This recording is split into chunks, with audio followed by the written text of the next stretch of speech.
Hey everyone, welcome back to my channel. Today we're going to talk about a skill that no one talks about.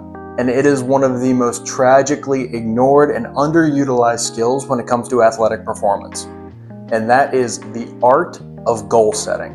And I want to make note that I picked my words very carefully here. Notice I said the art of goal setting. And I say this because setting goals feels simple, but it's actually a very complicated practice. And it's something I wish I understood earlier in my career. This method I'm going to share with you today was actually taught to me by one of my college throws coaches, and I really do believe it would have benefited me if I learned it way earlier in my throwing career. Setting goals is really frustrating at times because you have no idea if you should bet on yourself and shoot for the moon, or if you should play it safe and pick something achievable. And the answer is yes, because a mistake a lot of athletes make is they set one single goal. In reality, you should be setting, in my opinion, 3 goals. Also, don't just set goals for athletic performance, make them in your personal life too. Maybe you really want an A in a certain class. Maybe you really want a certain class rank. Maybe you want a certain GPA. Maybe you want to move up a chair in whatever instrument you play in.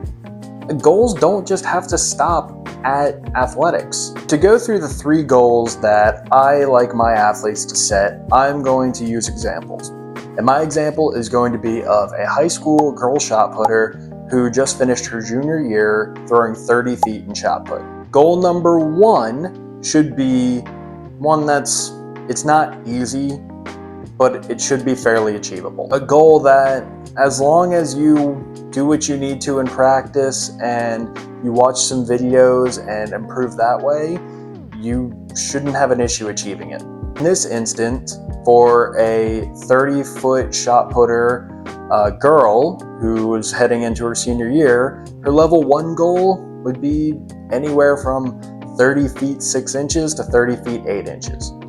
Any PR is a valuable PR, and there's never anything wrong with PRing, even if it is just an inch or 2. But no one will argue that after a year of preparation, improving that much might be a little unsatisfying. And that's where we like to go to level 2 goals. Level 2 goals are ones that are absolutely achievable, but are a little bit more difficult. Not adding 30 feet to a shot put throw or anything like that, but adding a couple feet that will take a little bit more than just natural growing and a little bit more experience. For this high school girl, who again just threw 30 feet her junior year and is now heading into her senior year, a level 2 goal may be 33 feet 6 inches to 34 feet. It is absolutely reasonable to see 4+ foot increases from a girl of that level from one year to the next. It's not easy to do, but it's certainly done. This goal is reasonable, not super far out of the realm of possibility, and will require some hard work, but nothing over the top. Over the top takes us to level 3 goals. And your level 3 goal should be something way out of left field. Something that would take intense dedication, hard work, a lot of time in the off season, probably getting with a private coach to make this happen. For a girl who just threw 30 feet her junior year, a goal like this may look like 40 to 42 feet.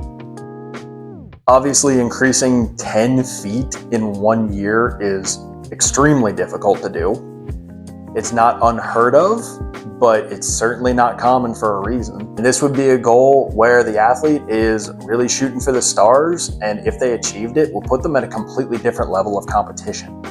And I invite all athletes to write these down, get them on paper, and keep them in a place where it's easy for you to see. Maybe that's in the front cover of one of your binders you use every day. Maybe that's taped on the wall in your bedroom, whatever that looks like. Because goal setting is trickier than it sounds. And that's why it's an art. An art is something you have to practice and get skillful at. So it's never a bad time to start doing this practice of goal setting, but the earlier the better. That way you can kind of review past years, say, okay, I set this goal and it wasn't hard enough, or I set this goal and it was way too hard. or I wish I would have set this goal, or whatever. You know, you have the opportunity to review what did and didn't work, and you can slowly get better at it. Because it's very common for young athletes to finish up a high school track season, even a college track season, and feel unsatisfied. And a lot of times that's because they had no idea what they were working towards. Everyone likes to think, oh, I'm going to be state champion, I'm going to be conference champion, I'm going to break my school record. That's not always feasible for everyone. I invite everyone to shoot for the moon and even further, but sometimes super far out goals just aren't attainable. Have those level 2 goals kind of in your back pocket where, you know, you had to work hard for it, and that's an accomplishment, and you made a big jump, and you should be proud of that. Improving is always a good thing, and this is a practice that's not only going to help you in sports, but in life as well. If you need help setting your goals for this year or need help working to achieve them, feel free to email me directly at tnthrowscoaching@gmail.com or fill out the link in my bio. I hope this helps. Throw far.